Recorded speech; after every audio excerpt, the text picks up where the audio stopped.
Hi everyone, a very warm welcome to this Global Compassion Coalition hosted panel on compassionate politics. Together with our highly esteemed guests, we will be exploring what political systems and politicians themselves can learn from the science and practice of compassion, and how we as a movement together can do our bit to ensure those lessons are heard and adopted. And doing so feels more important now than ever before. Across the world, we are witnessing the retreat of democracy, a rise of right-wing extreme populism, global crises like climate change, war, and endemic poverty, which demand new forms of leadership that can see and go beyond party and national tribes and short-termist decision-making. And this year, we have quite a unique opportunity to provoke change. Over 50 countries will be holding elections, and I've read somewhere that that means that more than half of the world's adult population will be invited to vote. Just imagine if those votes were cast in favour of compassionate change. So to help us move from just imagining to actually doing, I am delighted to introduce you to a stellar lineup today. And I'm going to ask each member of our panel to briefly introduce themselves, and then we will move into the discussion. So Jennifer Nadel, are you able to go first? Thanks so much, Matt, and it's a privilege to be with you all. My name is Jennifer Nadel, and I'm the co-director of Compassion in Politics and also the director of Compassionate Politics at Stanford Center for Compassion, Altruism, Education Research at the medical school there. Thank you, Jennifer. And Mandila.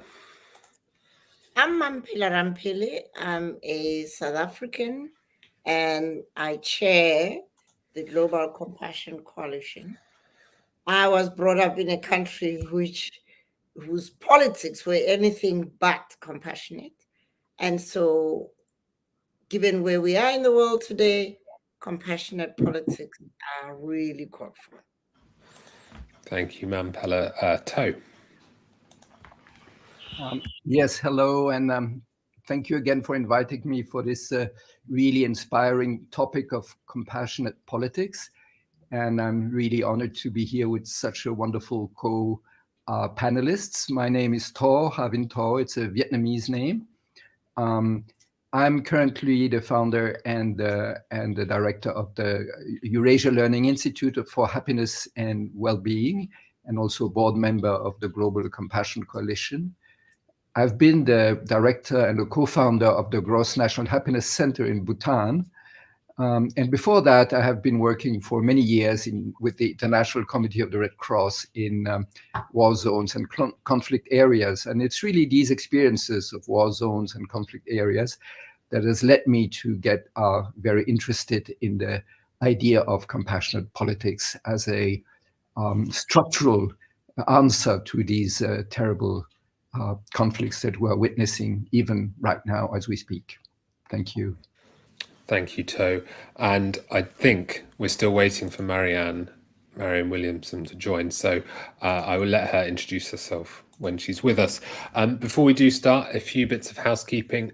Please do post in the chat where you're joining us from. We love to see the names and different locations that people are beaming in from. And we also love to read your comments and questions. So throughout, do post them, whichever chat, comment, Q&A, depending on the format you're joining in, and I will try and put those to the panel as we move through the conversation.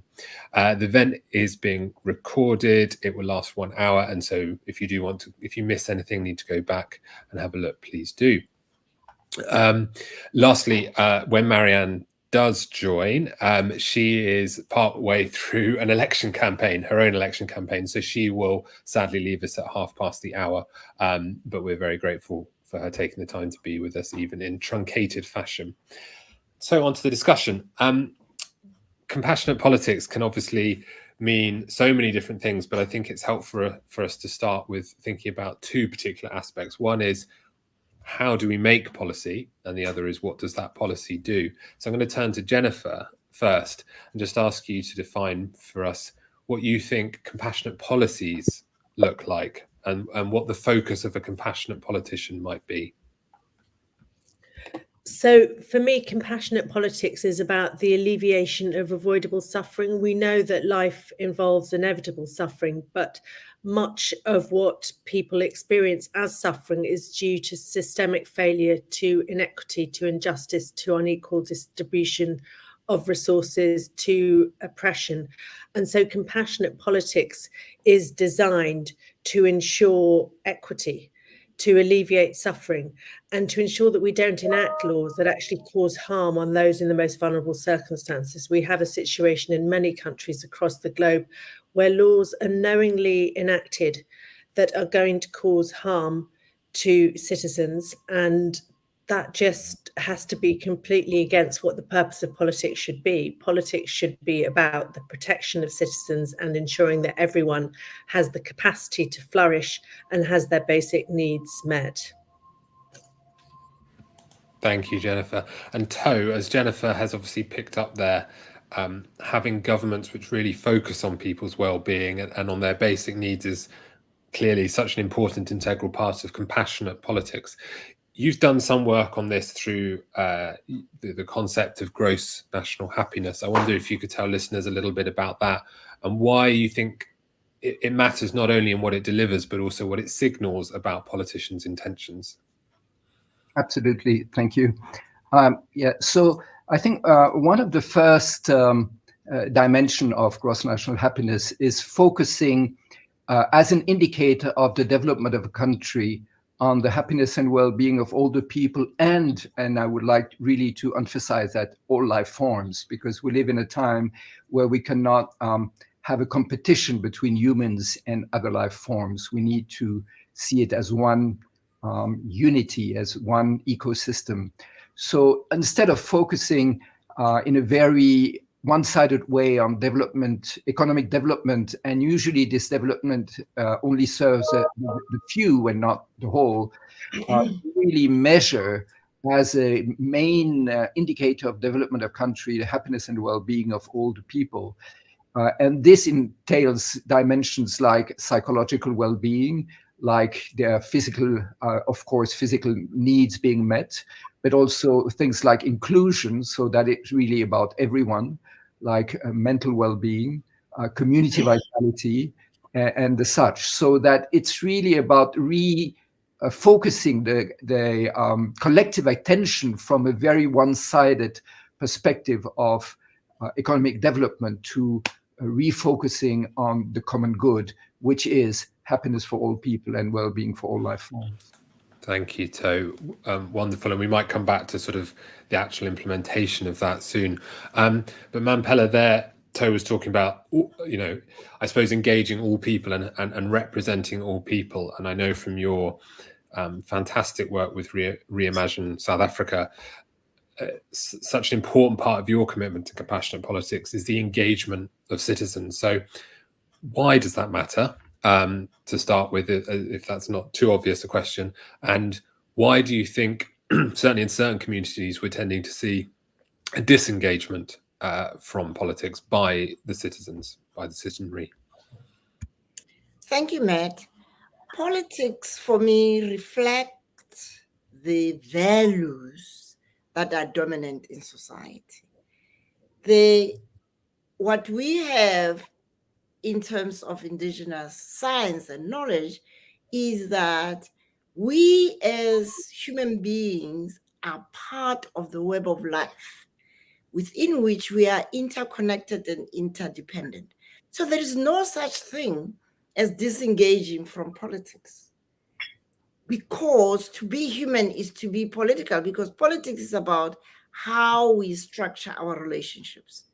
And so I believe that human beings who have supposedly opted out are people who have been humiliated, who have been unheard, which is why in Reimagine South Africa, what we do is to sit around, like our ancestors is around a circle, and really engage on what matters for you.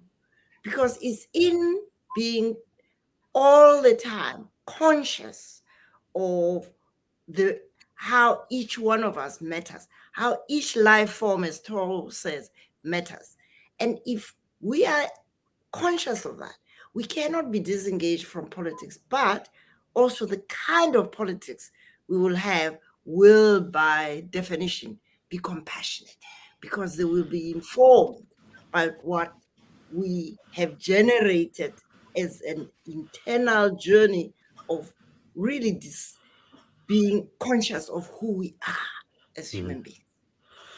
And Mandila, I suppose, just coming back to that, how do you approach that work, especially in a climate where people will feel maybe distrustful of institutions or organizations or of each other, and in a climate where people can feel so divided from one another? What skills, processes are needed to bring people back together and do that reimagining that you've been doing? It starts with my having to reflect on my own journey and sharing with others. And so our reimagined circles are healing circles. So we work with people in urban, in rural areas, not by saying, why do you vote or not vote, or who do you, no, but just saying what matters to you and how does what matters shape how you engage with life as an individual, as a family, as a community, and as part of the larger society. And of course, in the end, as part of life and as part of the world. And we have found that question, how does being human make a difference in how your understanding of what it means to be human, make a difference in how you relate to others, relate to yourself, relate to your family, relate to your community, and how you relate to the cycle of life around us. And so by taking people on a journey of inside out, we have found that people who were totally disengaged become very excited that my voice matters and I can shape how I respond to my environment, and in the process shape that environment in a way that becomes more compassionate. As we say in my continent, your humanity, ubuntu bakho, then shows up. And so it's very closely related to what Toa was talking about in terms of gross domestic happiness. We don't call it happiness. We talk about it as consciousness and living a life as a self-liberated, conscious human being who therefore becomes an agent of change for the better. Wonderful. Thank you, Mandila. And I think Marian has joined us. So Marian, I invited everyone to do their own introduction so you can let people know what you want to about yourself and the work that you're doing. So do you want to just say a couple of quick minutes about who you are, and then I'll put a question to you to bring us back to where we are at the moment. But over to you, Marian. Thank you. Hey, Jennifer. Hi. I am Miriam Williamson, and I am running for the Democratic nomination for President of the United States. And everything that Mandila was just saying is, well, certainly, obviously, it's core to what anyone who would be on this call already believes. And it's really core to my campaign. Everything that she was describing is, I think we would all agree, natural to us. We are born. You can see it in little babies. I have an 8-month-old grandchild, and it's so obvious, you know, that we have within us an internal nature, which is hardwired for connectivity. That's how the species survives. We have developed over the last really over more than a century, a political and economic system, particularly in Western civilization, that mitigates against our own natural knowing. It has lured us into the external world, away from the principles that govern consciousness. And I think that there is a critical mass of people who recognize that this has fractured us. It has disconnected us from who we are, from any sense of higher being, and from each other and from the earth. And I know in American politics, I believe that it's an imperative, and I would think, I can't speak for other countries, but clearly it's not just an American issue, that politics cannot be left out of the transformational conversation. Because when you have economic and political realities that are based on extraction and exploitation, extraction from the earth, extraction and exploitation of workers, of communities, this is in direct contradiction to how we are hardwired for love, connectivity, and so forth. So I think what's going on is a great revolution on this planet, a revolution of consciousness, a revolution of knowing. And in the particular corner that I inhabit, it's a revolution that always also includes a revolution at the ballot box. This is a big deal in the United States because the economic and political powers that dominate here are deeply ensconced in the extractive and exploitative, not just perspective, but behavioral patterns, deeply corrupt, deeply putting profits of huge multinational corporate interests before people, before animals, and before planet. And I'm among millions of people in my country, just as there are billions of people, I think, around the world who are doing absolutely what we can to stand for an alternative, to stand strong, and to make a difference. And every vote I get means someone who agrees with all of us on this phone. And I think anytime any of us demonstrate that we believe in the alternative and we stand for the alternative, then we have to hold strong with each other and in support of one another and know that we're going to get there. The planet's going to get there because the species will not survive if we don't. Thank you so much, Marian, and thank you for being with us. As I said at the introduction, I know that you have to leave early, but we really appreciate you taking the time. And one thing I said in the introduction actually was about the number of elections that we're seeing in 2024. I think it's quite an unusually large number. And of course, you are right in the thick of that. And you've mentioned there about the fact that people will get there, the planet will get there, because it's kind of hardwired. I wondered what reception you're getting from the work that you're doing already in your campaign. And also if you've got lessons, feedback from that about what is effective in terms of communicating this kind of vision for a more compassionate world, a more compassionate politics, and what maybe isn't quite so effective. Well, we had a big night last night because we're winning the Iowa Youth Straw Poll, which is a really big thing in the United States and in the electoral system. Young people, let's remember, guys, 20th century, the Gen Z, that generation, they're not even 20th century people. They have, just like the mindset of the 20th was different than the 19th, the mindset of the 21st is different than the 20th. Mindset of the 20th century, which gave birth to, which spawned this corrupt economic system, is very mechanistic. It's so disconnected from the inner life. 21st century, far more holistic, far more whole person, and the young people they're born into a more holistic perspective. And particularly economically, what I meet here are young people who don't understand why they should have to live their lives at the effect of these bad exploitative economic ideas from the 20th century.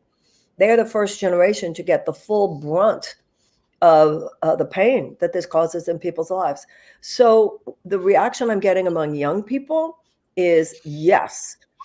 Because I'm saying what they're saying, which is we've got to cut the cord with the entire neoliberal experiment. We've got to cut the cord with the entire corporate-dominated governing principle.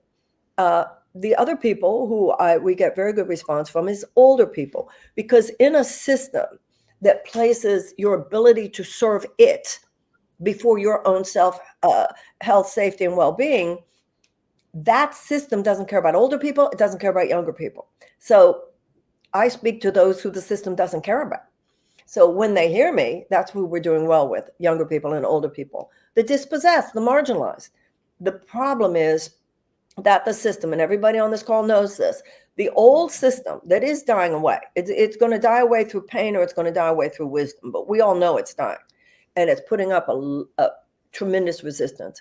And one of the forms of that resistance in American politics is what's happening in the Democratic Party right now, where they'll do whatever it takes to get somebody out of the conversation that is not convenient to its purposes. Shutting down ballots, not allowing me or my opponent, Dean Phillips, even on ballots, invisibilizing and erasing in the press. That's one of the reasons why I was very excited about the youth, the straw poll in Iowa. You just do what you can to get the word out. But I can't, if they don't have you in the mainstream media, people don't even know you exist. So where are you going to get your fundraising from? So we sort of exist on faith and fumes, we just this little train chugging along. So, but we're in there. And when we're heard by people, everything that is being said on this call is the new mainstream.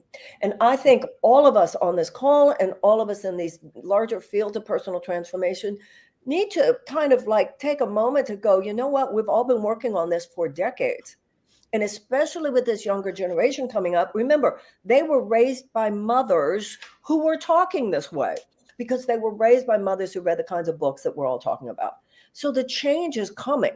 It's in a new world is being born. It's just at the same time, the world that's dying is putting up a big fight. So we're in the middle of it right now, all of us. And I see my political circumstances as just a microcosm of what's happening in everything and in every issue that we're talking about. Absolutely. And getting that message out there is going to have ripple effects that you never know about. One thing there, that Jennifer, coming to you, one thing Marian obviously has sort of brought up there is both the way that we're dealing with quite systemic level change, which is related to cultural change in politics.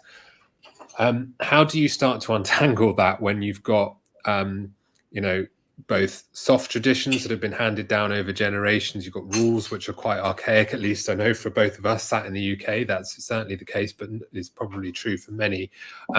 What are the kind of priorities for, untying that knot of systemic tradition in politics? Well, many of us operate in political systems where the rules are defended as tradition, but really they're hiding places for misogyny and entrenched interests. And the sort of rules that govern our political conduct wouldn't be allowed to operate in any school, in any workplace, in any boardroom. We allow behaviours amongst our political class of dishonesty, of insulting, of impugning, of lack of integrity that would not be tolerated in any other professional setting. So one of the ways we start is by having rules that are enforceable. We don't have lobbying. We require honesty. We require integrity. And we also have to dial down the fear. We live in a climate of fear. And what politicians know is that the more fearful they can make a population, the more likely that population is to vote conservative, patriarchal leaders. We know that from psychological research. And actually, fear is a big liar. What we need to believe in is the power of connection, the power of community, the power of coming together to protect the common good and make sure those changes that Marianne is talking about happen before it's too late.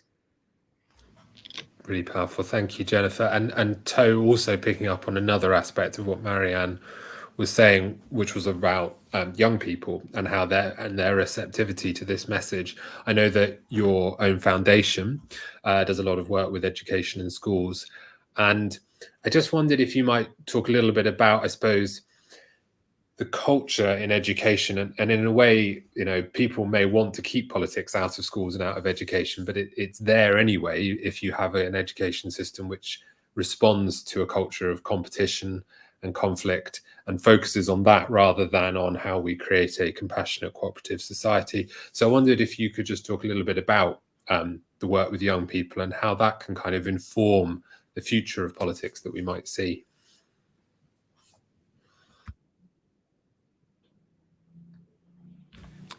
To, you're muted at the moment. Thank you.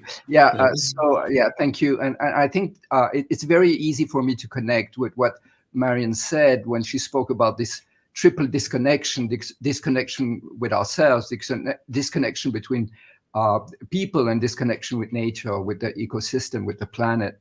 And I think what we are doing with the program called Happy School is basing education on these three reconnection: how to live in harmony and learn to care for ourselves, how to live in harmony with and care for others and society, how to live in harmony with and care for the planet, the ecosystem, and all life forms. And it's absolutely amazing to see how well children respond to that and young people respond to that. And we've been implementing it on a very large scale in Vietnam as the first country who's really trying to develop that. And the response both from teachers, parents, and children has been overwhelming. And I totally agree with what Marian said, that actually the upcoming generation is naturally part of this movement. Now, the good news is that we have started working together with the PISA survey. You probably know the PISA survey. It's the international program, it's a program for international student assessment, who until now has been focusing only on math, science, and reading. So reinforcing this very one-sided intellectual academic dimension. And now, since this year, PISA will start measuring the well-being, the mental well-being, psychological well-being, and the happiness of children and young people worldwide. So that's been a great breakthrough that we managed to get through collaborating with PISA. And I'm very hopeful that once government will realize, at least those in governments who care for children, and I do believe that there are some people who care for children, even in our current governments, that there will have to be a response when they realize how much the current education system is actually really destroying the future of our children. So I think education is a very important place to start to change politics, even though it means only changing it in 10 and 20 years. But, I know we have to start now, but also to take care of the future is very important. Absolutely, and it's wonderful instrumental work that you have done there, To. So thank you for the work that you and your foundation are doing. Mandila, bringing you into this part of this conversation, which I suppose we're now starting to shift towards the second half around how do we get that change. A lot of work that you have done, again, returning to Reimagine SA, is around mindset shift. And when it comes to a mindset shift in our politics, what is it that we're looking for? And secondly, not to burden you too much with your answer, where do we even start to try and make it happen?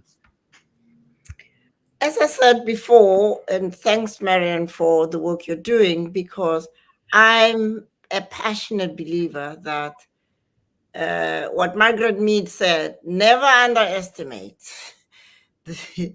the impact of a small group of committed people to change the course of history. And it's the only thing that has done so. I'm a live example of it. In the 1970s, in fact, 60s, after the political parties here were banned, we grew up in a culture of fear. And this fear was induced in order to keep the majority of people in South Africa, the indigenous people also, bonded to the colonial and apartheid mindset. It is when we woke up one day and said, we are not non-Europeans, we are not non-whites, we are Black, we are proud, we are Africans, we are indigenous, we are proud of who we are. That's where it starts. The beauty of it is that work, that personal experience has informed the formation of Reimagine SA. And of course, I'm much wiser now. I know, in fact, that what we were doing there as a small group of people, somehow it was wired into us because of, as Marian said earlier, we were wired to be self-respecting, and that's the basis on which we respect others, to respect the dignity of others because we want our dignity to be respected. But the beauty is that work has informed a school system that Toy is talking about Vietnam and how they're introducing this. There is a school system in South Africa called LEAP schools, which has had an impact beyond the 6 schools because of the networking that the founder, John Gilmore, has done through creating a common web track where people as professional teachers have had to confront their own need for consciousness at a higher level. And finally, I'm in a country which has made a thorough mess of its politics. But guess what, Marian? It is young people, the 18 to 45 year age cohort in South Africa is the cohort that can change the course of history for this country, like we did. And the most prominent young member whom I believe is practicing the kind of compassionate politics we're talking about has managed to mobilize 50,000 young people from rural areas, from the poorest, neglected, marginalized. They are now they are now mobilizing their own families, their own communities through practical actions to address the things that make them feel bad. And so, like Marian, I believe that change is here, is happening. The momentum thereof will depend on us continuing to believe. And not only that it will happen in 5 or 10 years, it's happening now, too. And what we need is to build on the momentum of small things everywhere, like the connectors in the Global Compassion Coalition.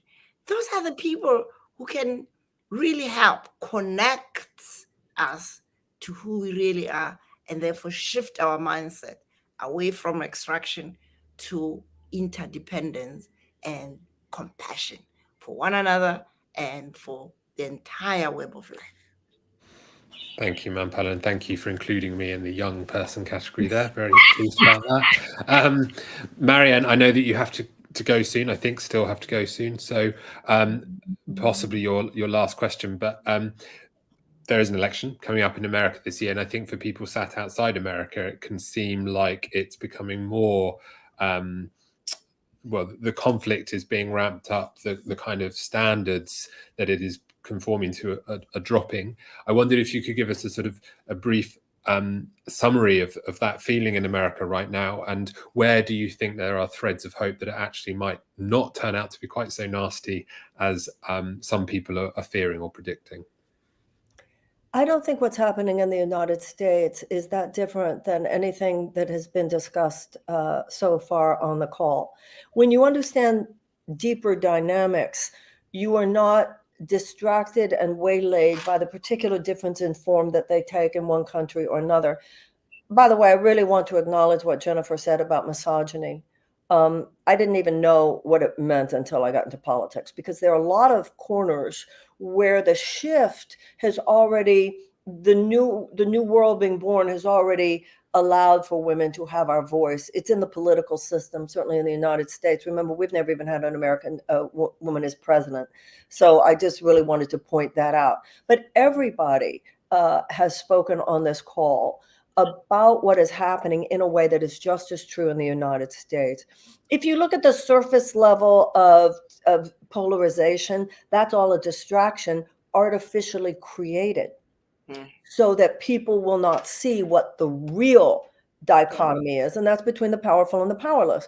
The power of money, the power of technology, the power of politics, now in the hands of the old, and a younger consciousness. And yes, it is headquartered in the young, just as everyone has said, because they have a greater critical mass within that generation.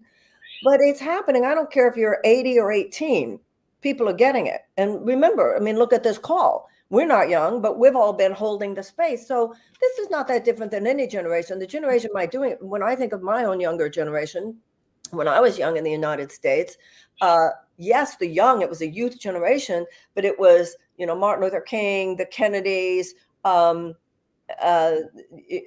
Eugene McCarthy, and so forth, that were holding aloft the vision, which is, of course, why the system killed them. I mean, we all know what happened. And I think the system would rather not go that far now, because it makes martyrs of people.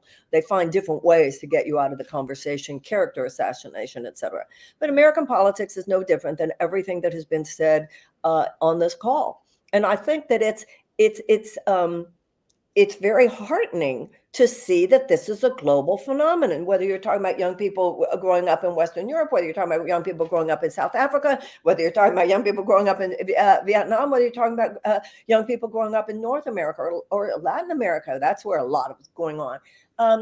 So I love that Mandila said it's happening. We're not any longer in a phase of, wow, it's coming. We're in the middle of it right now. So I really appreciate calls like this, because, I say to people all the time, you're not alone in this. Mm. You know, there is the impression that there are more of the old. Actually, numbers wise, there's not. Even in American politics, if this younger generation really shows up at the polls, you're talking about 37%. It's a massive change. Baby boomers are, you know, we're moving on. So I just I think we're all in what's really exciting here is the ways in which we're all seeing the same threads of possibility. And also when Mandela said, small groups, never forget small groups of individuals. You know, I actually have the honor, Margaret Mead's granddaughter, was it her daughter or her granddaughter, Mary Catherine Bateson? I think it was her daughter. Anyway, I met with her many years ago, around 20 years ago, it was almost 30 years ago, when President Clinton was president. So I actually was in the room when she was talking about that concept with an American president. So we know that things take a long time to happen, but we've all been preparing the ground now, and people before us have been preparing the ground now for years. And I think we have, you know, there's a line in the Course in Miracles, happiness is a method of conversion. Let us be happy warriors. Let us be happy warriors, because we know the world's going to go this way. It's just going to go this way through joy or through pain. And let's go through wisdom and through joy and continuing to connect with each other. The Course in Miracles says an idea grows stronger when it's shared. So I'm just honored to have been with you to have the opportunity to share what we're all saying in different ways. It's a symphony. It's the age of the symphony, not just the age of the soloist. Amen. Thank you, Marian. And I know that, yeah, if you do need to leave, thank you so much for being with us. Thank you. Wonderful being with all of you, seeing with all of you. I know I leave heartened knowing we're all doing it where we're doing it. Thank you so much. God bless. Send a few prayers over to the U.S. political system. We'll be thinking of you. Thank you. Bye. Thanks, Marian. So coming to you, Jennifer, one thing I suppose that we're sort of grappling with here in this conversation is this new, old, younger, I don't want to say old, but existing generation of politicians. Obviously, I know from working with you, have done some of that work, going into Parliament, going and meeting politicians who are current politicians and trying to convince them to come on board. And I think that you have to create that space just as much as you have to facilitate and be part of new and younger generations coming through. What do you think is effective when you're trying to sort of bring current politicians round to this newer way of thinking, and how much hope do you have that it can be done on an even bigger scale? Well, I think what we have on our side is that what we're talking about is the truth. And when I go into the UK Parliament, and we're working with now 100 members of Parliament out of 650, so that's nearly 1 in 6 who've agreed with our fundamental premise, which is to make compassion the guiding principle, you know, much honoured in the practice, but nevertheless stating that intention, is that most politicians come into politics because they want to make a difference. They don't come in to cause suffering and to create new systems of oppression. But what happens is they enter a system and a culture which is designed to perpetuate itself. And very quickly, they find themselves having to make really unholy alliances and pacts. They suppress their truth in order to secure their positions so that at some point in the future, they can try to achieve the agenda they come in with.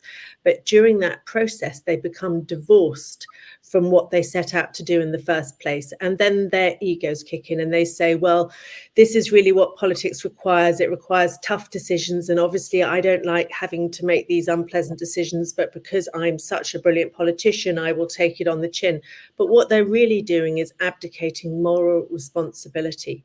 And Mandela earlier talked about values, you know, and at the moment we have a politics that is valueless. It is simply about short-term expedient survival so that at some point in the future something good may be done. And that doesn't work. What we need is a politics that's anchored in the values that most of us live by. And, you know, you want a sign of hope. Well, the hope that I have is that most of us hold those values dear in our lives. And we do a lot of polling in Compassion in Politics. And voters still want those traditional values. They take care of their family. Don't throw members out because they've ceased to be of economic value. They worry about the next generation. They don't dissipate their resources without thinking about the impact on those who are to come. So most of us hold those values dear, and we saw it in the pandemic. We saw people risking their lives for strangers. We saw people appreciating the value of each other as humans. And yet the political space is not at the moment paying heed to that. But there are, as Marian said, there are many of us, and they're the majority of us. We just don't have the organization, the voice, and the resources that those who are currently holding power do have. And that's what needs to change.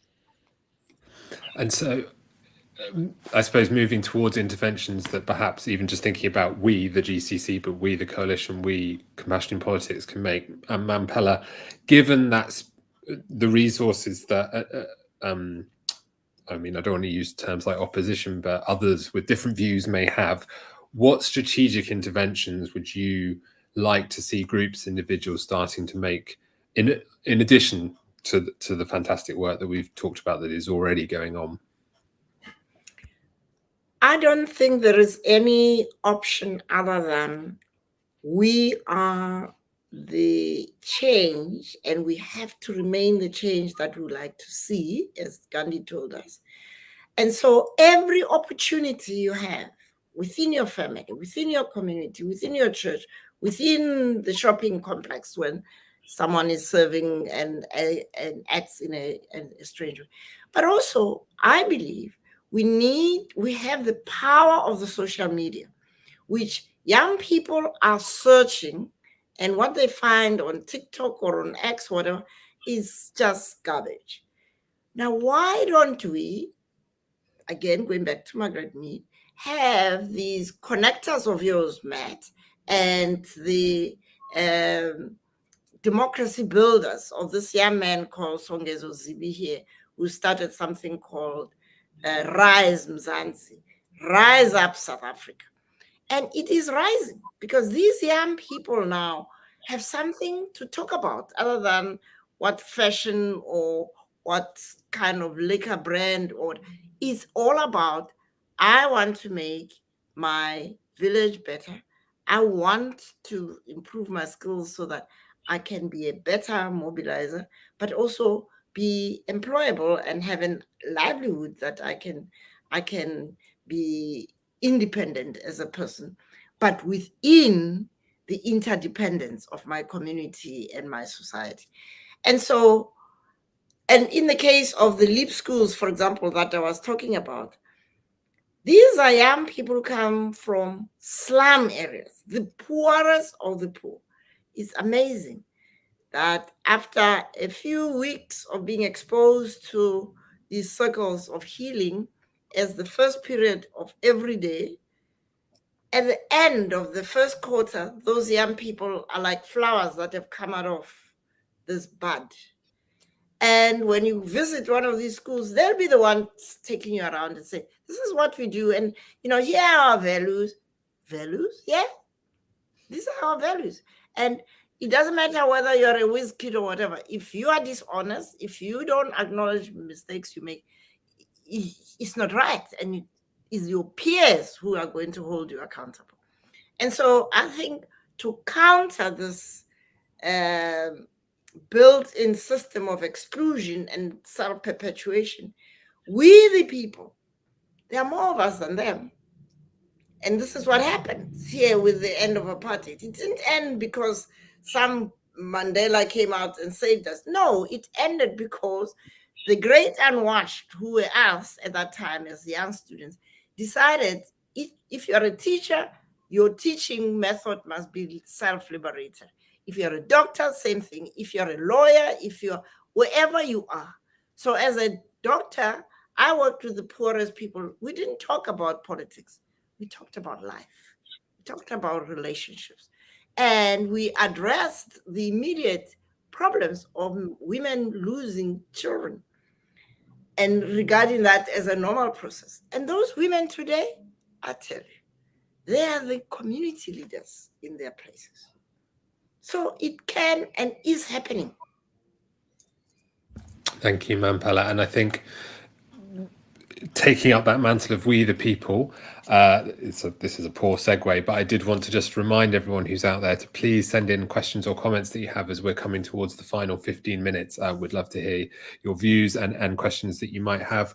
To, this is hopefully not opening up too big a new topic, but I suppose one of the things that's kind of been going through the back of my mind is that we're talking about quite a different conception of politics and democracy than perhaps we are used to, in that it's very citizen-led, it's alive, it's quite it's definitely devolved, it's down to community level. And is there a problem that particularly I suppose the West has tried to kind of export this version of democracy, which is now actually already out of date because it's failing to deliver the kind of change that young people in particular are demanding on, you know, things like climate change and inequality. And I wonder if there's lessons that you're learning from the work that you do in schools about a different kind of politics and a different kind of democracy in particular that new generations are looking for. Mm. Yeah, absolutely. You see, I think politics is a lot about, and leadership is really about how do we redirect our collective attention? Because what we are attentive to is what drives our decisions. Now, and I thought what what Marian was saying was very relevant. That she said, you know, the big divide, and so that's the discourse that is put forward to hide the reality. And so mainstream media, willingly or not, are doing a lot of that, actually covering up reality by putting forward certain aspects of reality that are not the main aspects. So the question is, how can we redirect collective attention so that we put our attention, therefore our energy, because energy follows attention, to what really matters? And I think direct democracy and participatory processes are a very important part of that. And when I think of gross national happiness, one of the characteristics of gross national happiness is that if you want to do a gross national happiness survey, of course, we have like standard indicators and things like that, but they're not really important. What is important is you have to gather people and ask them, what is important for you? So that we know, we measure what matters to the people. What is being measured now by states and organization is not what matters. And the example of education that I give, you measure math and science and reading, but that's not really what makes up the destiny of a child. Because once a child is really motivated, they can learn that. But if we really put our focus on what really matters, what truly is truly human, and I think in the time of AI, education will have to reinvent itself, because a lot of what now is done in exams and so on, machines can do it much, much better than humans, faster and so on. So how do we create environments where our true human nature can come forward? And it has been said several times today, and I think that's really the key. There's no systemic transformation without inner transformation, with a transformation of consciousness. So I think that has to be at the core. And, I'm reluctant to think in terms of we and they, because they are also people, and they might be misled. They might, be in difficult places. They might be manipulated by systems that are stronger than them. But if we meet people from heart to heart at eye level, no matter who they are, there is always the possibility to get through. So I think, if I have a minute, let me share you a little example from Switzerland, because I think Switzerland is quite a nice example. Once I was in the train station in Geneva, waiting for my train to go back home, and then the president of Switzerland came in on the station. She was a lady. It was Ruth Dreyfus. She was the first woman president of Switzerland. And she was waiting for the train with a shopping bag alone. And she walked into the train, and I was in the same compartment, and the train conductor came and asked her, Mrs. President, may I see your train ticket? And she said, of course, and took out a train ticket and showed it to the conductor. That's the kind of connection that we need to have between politicians and people. But what you see normally is politicians, it's huge motor car, and with hundreds of policemen and helicopters, and so cut away from the reality of the people. But we need politicians who walk on the street and take the trains with normal citizens and get a chance to chat with them. Great example, Toe. Thank you. Okay, we're going to move to some of the fantastic questions we've actually had from the audience. I'm just going to give everyone on the panel a quick warning. The last question is going to be, what one action, a classic, what one action would you recommend people take from this who've been watching and are eager to start the process of change or be a part of the change that they're probably already involved with? And also, if there was something, a book, an article, TV show, a film, not all of those, just one of them, that you would recommend as well, a sort of further reading or a further browsing. I'd love for you to share it. But coming back to the questions, Kate has asked, and I'm going to direct this to you, Jennifer, what is an effective way you have experienced getting buy-in to those that resist? I think it's about connection. We've talked a lot about connection. It's about talking human to human. We can use our intellects as the equivalent of Neanderthal clubs that we batter each other with, trying to prove that we're more right than the other person. But when we connect on a human level, we create a bridge, and it enables us to row across to the other person's island and see what we're talking about might look like, what their experience might look like. If we were on their island, what would things look like? So it's about personal connection. It's about kindness. It's about respect. It's about self-disclosure. It's about vulnerability. Many of the qualities that are not prized amongst our politicians, but are actually the ones that speak to our authenticity as humans, speaking heart to heart. Thank you, Jennifer. And Mandila, I'm going to send you Patrick's question. Do panelists have a sense of what the leverage points might be for transformative change as electoral processes seem so impervious to attack, with traditional right and left parties offering the same things? I don't know which country Patrick is coming in from. I suppose it will be different, obviously, different electoral systems, different political setups, cultures, but I suppose the heart of the question is, what are the main entry points for this kind of transformative change? It goes back to people. Politics has been hijacked by parties who are part of this system that removes the concerns, the energy, and the focus of citizens away from what really matters in life, to the big cars and the powerful and all of the pomp and circumstance. The only way we can be able to shift politics from where it is today to where it should be is to discourage this party political structure, which is the them and us. When you go back to our ancient ancestors in Africa, there was consensus politics. That's why politics in terms of so-called Western democracy doesn't work in Africa, because African people are wired like the rest of the world. But here it remained until destroyed by the colonial system in the last 100 years.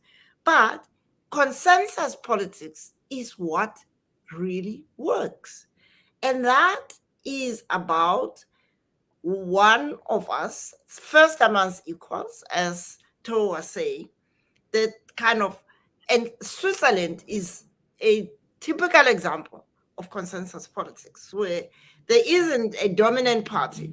Every citizen is obliged to participate in making decisions that are important for the canton and for the federation. And so, as I said at the beginning, the changes we are seeking are here, but we are blinded by the bright lights of American politics, South African politics. Politics is about what values we as human beings hold as high, as important as priorities. And that then would drive the kind of conversations we have that will make the kind of decisions that are for the greater common good. Thank you, Mandila. And speaking of power and large cars, To, question for you from Martha. Could the panelists address the perspective I heard in the 1990s? Political persons are interested in the allocation of resources and the distribution of power. Is that your impression of what drives people towards frontline politics, or are they incentivized by something else? And also, sorry, To, we've got 3 minutes. So if you keep it to about 60 seconds, we'll have time to just do the final go round at the end. Well, I guess the allocation of resources is very much what I said before. It has to do with collective attention. So we allocate the resources to where we are looking at, what interests us. And that's why changing the way we measure development of a country or the organization and so on is so crucial, because it's what we measure is what we're aware of, and what we're aware of is where we will put our attention and therefore our resources, both inner resources and financial and so on, material resources. So I think really the shift in consciousness is the first thing, and the rest can follow naturally. Really succinct. Thank you, To. Powerful. Okay, so we'll go around quickly.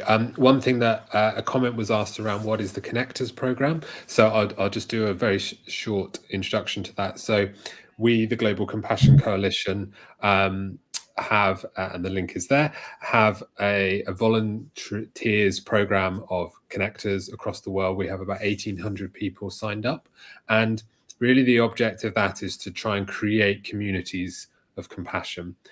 We have around 55 to 60 groups registered. If you sign up, you then get taken through a step-by-step program for essentially taking action in your community. But crucially, it's all about going back to those human values that we've talked about. It's you identifying the core values that matter to you and seeing how we can have them realized in your local, regional, or nation, depending on how you want to work. So thanks for sharing that link, Alex, and please do sign up if you're interested. Okay, final comments then. We'll start with you, Jennifer.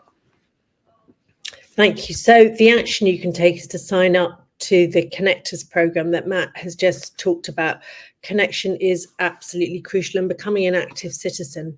Think about what matters to you and find a way of supporting that in your daily life. And I think you also asked about books, didn't you, Matt? And there are two that I'm thinking about a lot. One was written by Miriam Williamson, and I can't remember the title, but you can Google it. It's called The Politics of Love, I think. And it is about this new politics, what it looks like if we put the things that matter most in the center. And another book is by the Yale historian Tim Snyder, and it's called On Tyranny. And in that book, he outlines how connected we are as humans, as societies, is ultimately the last defense against tyranny. So just to reinforce the importance of connection. Really great. Thank you, Jennifer. To. I would like to emphasize the importance of inner transformation and really encourage everyone to start with themselves. Because if we transform our consciousness, it will have a direct impact on the people around us. And then politics really starts at home. So start with yourself, and then it has an impact on your family, your community, your colleagues, and so on. In terms of books, maybe 3 books. One is Politics of Beings, The Politic of Being, by my friend Thomas Legrand. Really covers a lot of this.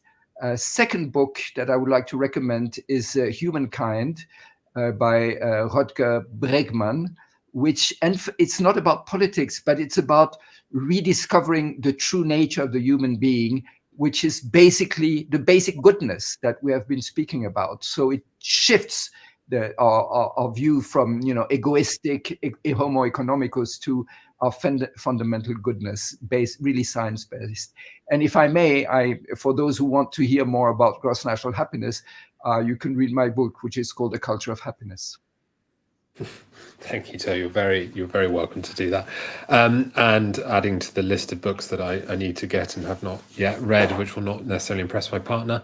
And Mandila, last word with you. Also, doesn't have to be books, can be film, TV, but if you've already got a book in mind, that's perfect too. Mine, really drawing from what you have heard from the panelists today, is all of us have to consciously every day travel inside and make sure that you are directing your energies and your focus on the right things, and mobilize. Mobilize everyone that you encounter, starting with your family, your community, where you work, etc. Book, I'm going to recommend a book written in 1984 by the founder of the Club of Rome, Aurelio Piche, and a Buddhist monk called Ikeda. And this Daisaku, and this book's title is Before It Is Too Late. The beauty of it is that that's what they thought, and their focus was sparking a human revolution. That revolution is upon us. I see it every day. So please be part of the revolution, and we will be able to alter the politics of the world, one person, one community, one country, one continent, one world at a time. Thank you. Thank you, Mandila. What a wonderful invitation to end on. And thank you all for being part of this conversation. It's beautiful to be with you and with our audience and have such wonderful questions as well. So I think if there's no further remarks, we'll close up. Thank you all. Thank you. Thank you. Thank you, Matt. Pleasure. Thank you. Love to be with you all. Wow, that was great. Thank you, guys. And Thank see you you soon in London, the three of you. Hooray! In real life. I can't wait. Thank Yes, you, we'll see you soon. Jennifer, for pushing and pushing this. And